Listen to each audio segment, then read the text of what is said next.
Au cœur de Rome, sous la chaleur brûlante du soleil et les cris d'une foule enragée, se dressait un endroit aussi grand qu'il était redouté, le Colisée.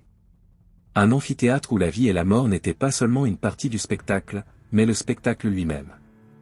Aujourd'hui, nous le connaissons comme un monument qui impressionne par sa grandeur. Mais pendant des siècles, le Colisée a été bien plus que cela, c'était le centre d'une brutalité qui défiait les normes humaines, un endroit où la gloire et le sang se mêlaient comme une seule et même chose. Les pratiques qui se déroulaient à l'intérieur de ces murs semblent inimaginables aujourd'hui, voire terrifiantes. Mais dans l'esprit des Romains, elles étaient nécessaires, un moyen d'imposer l'ordre, de glorifier un empire que l'on croyait éternel, et de maintenir son peuple diverti à travers la souffrance.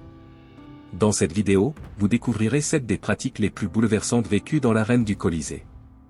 Des faits réels, documentés par les historiens de l'époque, qui nous racontent comment Rome a transformé la violence en un article.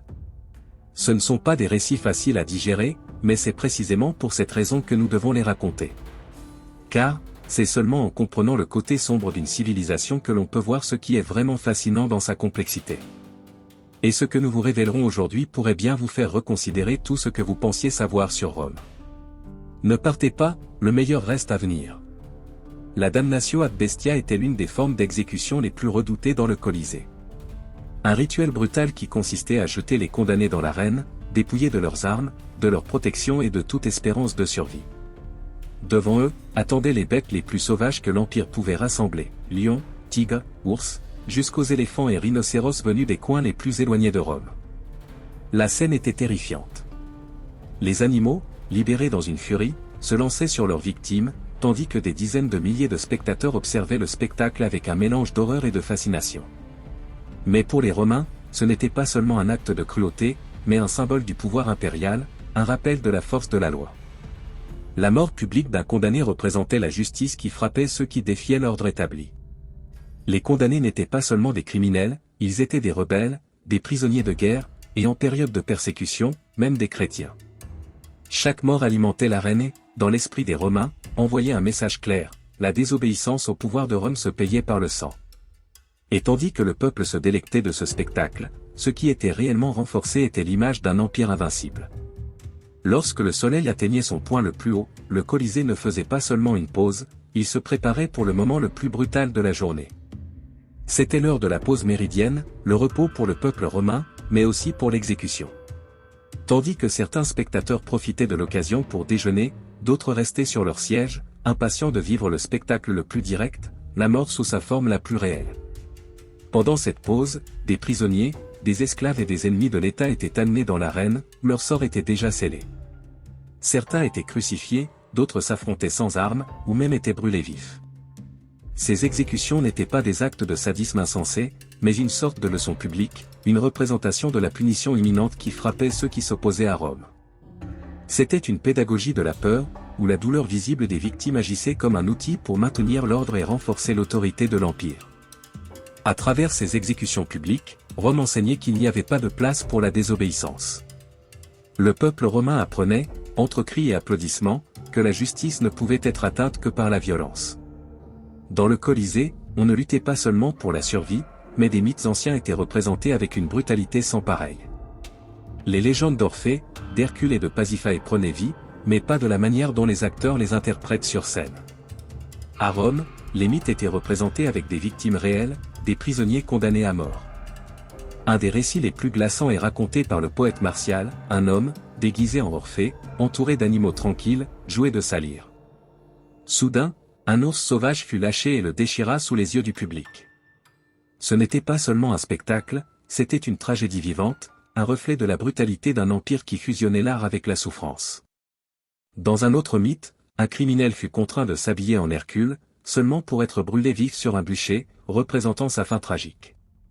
Mais peut-être que la représentation la plus perturbante fut celle d'une femme condamnée à représenter Pasiphae, placée dans une structure en forme de vache. Sous les yeux du public, il était insinué qu'un taureau la monta, recréant l'union bestiale du mythe. Nous ne savons pas si c'était réel ou simulé, mais le simple fait de l'imaginer nous laisse une profonde marque. Ces représentations étaient, d'une certaine manière, sophistiquées. Les Romains y voyaient un mélange d'art et de châtiment, une façon de donner vie à leur légende, mais à un coût humain. Lorsque nous pensons au Colisée, nous pensons aux gladiateurs, des hommes armés qui se battaient jusqu'à la mort sous les acclamations de la foule. Mais au-delà de l'héroïsme qui leur est attribué, les combats de gladiateurs étaient un acte de violence institutionnalisé. Certains étaient des esclaves, d'autres des prisonniers de guerre, et quelques-uns, des volontaires cherchant gloire et fortune. Tous partageaient un même destin, risquaient leur vie pour le divertissement. Les combats étaient organisés, réglementés, mais parfois, il n'y avait pas de place pour la reddition. Le combat devait se terminer avec un seul homme debout. Si le perdant tombait, son destin dépendait du pouce du public et du jugement de l'éditeur du jeu. Dans les grands spectacles organisés par des empereurs comme Trajan, des milliers de combats étaient enregistrés en quelques mois. Bien que certains gladiateurs étaient admirés et respectés, la plupart étaient sacrifiés comme faisant partie de la routine. L'arène du Colisée était leur champ de gloire, mais aussi leur tombeau. Tandis que les spectateurs acclamaient, ils saignaient, luttant pour une cause qui n'était pas la leur. Mais le Colisée n'a pas seulement été témoin de combats terrestres, mais aussi de batailles navales. Lors de moments spéciaux, comme les Jeux inauguraux, l'amphithéâtre était littéralement rempli d'eau. Grâce à des systèmes hydrauliques complexes, l'arène était inondée, se transformant en une mer de sang et de chaos. Deux flottes improvisées, formées par des prisonniers condamnés, s'affrontaient dans des combats chorégraphiés qui se terminaient par un massacre. Cassius Dio raconte comment, lors de l'une de ces représentations, 3000 hommes ont été forcés de se battre jusqu'au dernier survivant. On disait qu'avant de partir, ils criaient tous à l'empereur, « Salut César, ceux qui vont mourir te saluent ».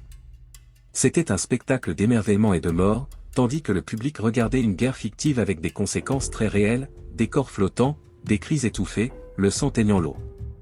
Bien que les no-machines n'étaient pas courantes en raison de la complexité des préparatifs, lorsqu'elles se produisaient, elles laissaient une empreinte profonde chez tous les présents. C'était Rome montrant qu'elle dominait non seulement la terre, mais aussi la mort, même dans l'eau. Le matin au Colisée, avant les exécutions et les combats, des venations étaient organisées, des spectacles de chasse où des animaux exotiques étaient relâchés dans l'arène. Mais ce n'était pas de simples jeux. C'était un véritable carnage public, un spectacle de mort pour le plaisir du peuple romain. Des lions d'Afrique du Nord, des éléphants d'Inde, des ours de Germanie, des rhinocéros, des autruches et même des hippopotames étaient amenés des coins les plus reculés de l'Empire. Les animaux étaient relâchés pour s'affronter entre eux ou contre des chasseurs experts appelés bestiarii, qui se battaient à la lance ou à la flèche. En une seule journée, des milliers de créatures étaient sacrifiées. Par exemple, lors des Jeux inauguraux du Colisée, plus de 5000 animaux ont été sacrifiés en une seule journée. L'ampleur de ces tueries était telle que certaines espèces commencèrent à disparaître de leurs habitats naturels. Mais pour les Romains, ces chasses étaient un symbole de la domination de l'homme sur la nature, une démonstration du pouvoir impérial. C'était un luxe visuel, un spectacle qui montrait la splendeur de Rome. Cependant, derrière toute cette admiration, il y avait la mort. Beaucoup de morts.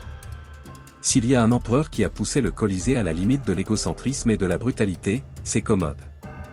Contrairement à d'autres dirigeants qui regardaient les jeux depuis la loge royale, Commode s'aventurait dans l'arène, vêtu comme Hercule, avec un massue à la main, participant à des combats simulés et à des chasses d'animaux. Commode ne se contentait pas d'être un simple spectateur. Il cherchait la gloire personnelle, la célébrité que lui offraient les acclamations de la foule.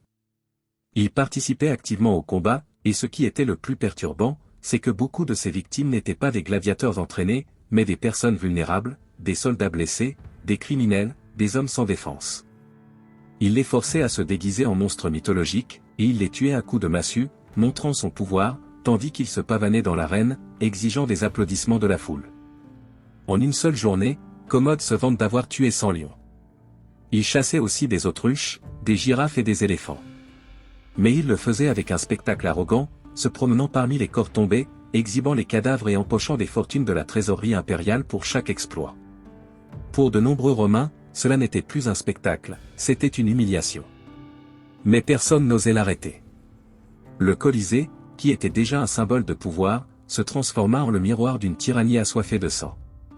Le Colisée, avec sa grandeur et sa brutalité, n'était pas seulement un lieu d'exécution et de combat. Il a été témoin d'une époque où la vie et la mort faisaient partie du même spectacle, une scène où le pouvoir impérial se manifestait dans chaque coup, chaque cri, chaque chute.